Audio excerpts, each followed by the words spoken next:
Halo sahabat Kompas.com, gimana nih kabarnya di penghujung akhir tahun 2022 ini? Kalau Nisa sendiri gimana nih kabarnya? Pastinya deg-degan banget ya, karena di sepanjang tahun 2022 ini banyak banget kejadian yang tak terduga terjadi di Indonesia. Ya betul banget nih sahabat Kompas.com. Masyarakat dunia sempat dibuat khawatir karena adanya sejumlah wabah dan penyakit baru yang muncul sepanjang tahun 2022. Bahkan wabah tersebut muncul dalam waktu yang berdekatan loh. Hampir semua aspek kehidupan mengalami perubahan akibat dampak dari wabah tersebut. Betul banget. Nah, berikut ini kami rangkum beberapa wabah penyakit yang pernah terjadi di sepanjang tahun 2022 ini.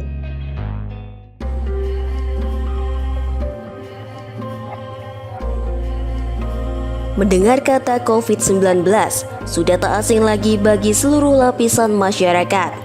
Siapa sangka setelah hampir 2 tahun berada di situasi pandemi, tahun 2022 di Indonesia dibuka dengan kasus COVID-19 memecahkan rekor tertinggi mencapai lebih dari 5 juta, tepatnya pada Februari 2022. Angka kematian pun semakin meningkat tajam, melampaui angka 100 dalam 7 hari berturut-turut. Satuan Tugas Penanganan COVID-19 menyebutkan kasus COVID-19 di Indonesia meningkat 194 kali lipat. Oleh sebab itu, pemerintah meminta vaksinasi COVID-19 dosis kedua dan vaksinasi booster dipercepat.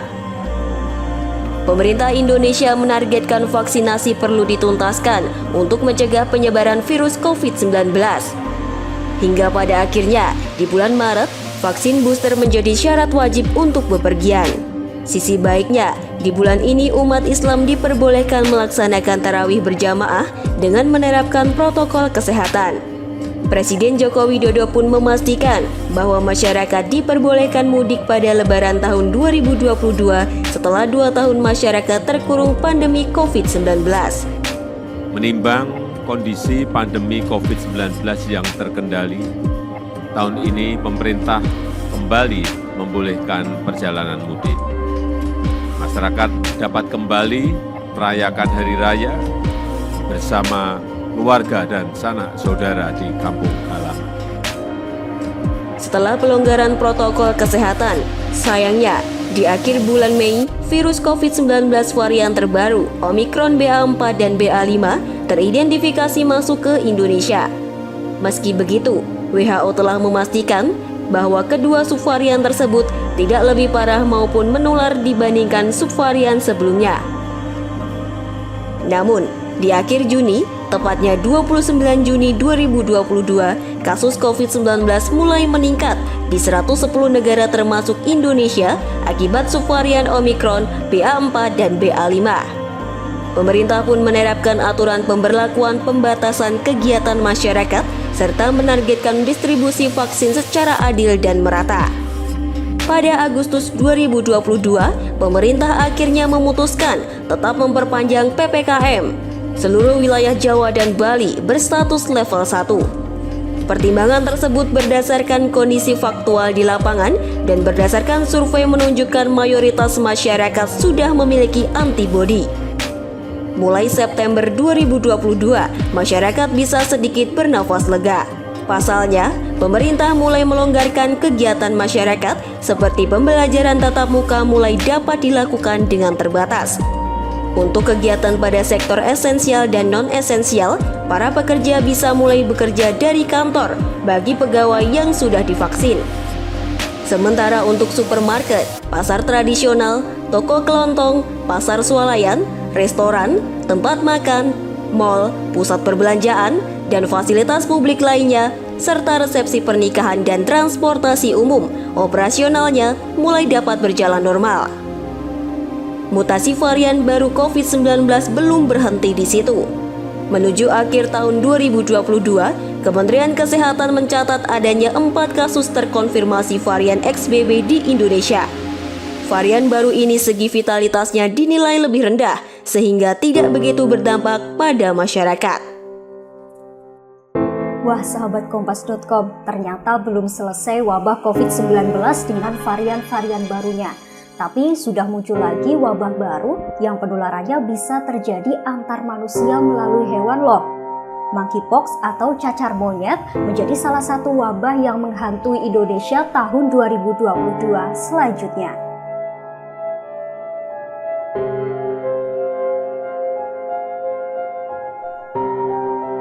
Cacar monyet atau monkeypox merupakan penyakit langka yang disebabkan oleh virus dan ditularkan pada manusia melalui hewan.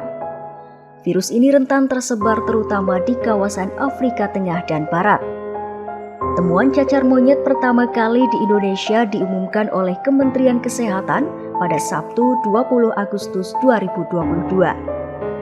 Hal itu sehubungan dengan pengumuman dari Organisasi Kesehatan Dunia yang menetapkan status darurat kesehatan global untuk cacar monyet sejak Sabtu 23 Juli 2022. Pasien kasus pertama cacar monyet di Indonesia merupakan seorang warga negara Indonesia berusia 27 tahun dan berdomisili di Provinsi DKI Jakarta. Pasien tersebut memiliki riwayat perjalanan ke luar negeri dan baru tiba di Indonesia sejak 8 Agustus 2022. Selanjutnya, pasien terkonfirmasi menderita cacar monyet pada 19 Agustus 2022. Pasien itu kemudian diminta untuk melakukan isolasi mandiri.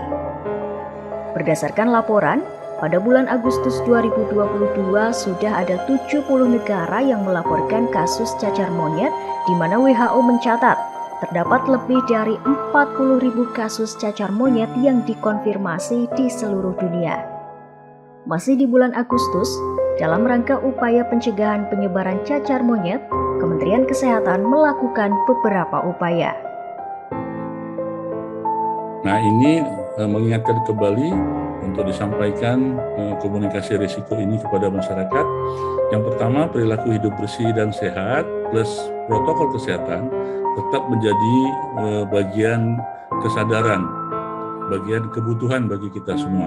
Ya, bukan hanya kepada monkeypox ini, bukan hanya kepada COVID, tapi pada seluruh penyakit-penyakit, terutama penyakit menular yang dapat kita cegah dengan perilaku hidup bersih dan sehat maupun protokol kesehatan. Masuk ke bulan September, Kementerian Kesehatan menyatakan warga yang berstatus sebagai pasien pertama cacar monyet di Indonesia dinyatakan sembuh setelah melakukan isolasi mandiri. Belum rampung nih rasa was-was akibat cacar monyet. Masyarakat Indonesia kembali dihebohkan dengan penyakit gagal ginjal akut misterius yang sebagian besar diderita oleh anak-anak. Bahkan, beberapa pihak menyerukan agar penyakit ini ditetapkan sebagai kejadian luar biasa atau KLB.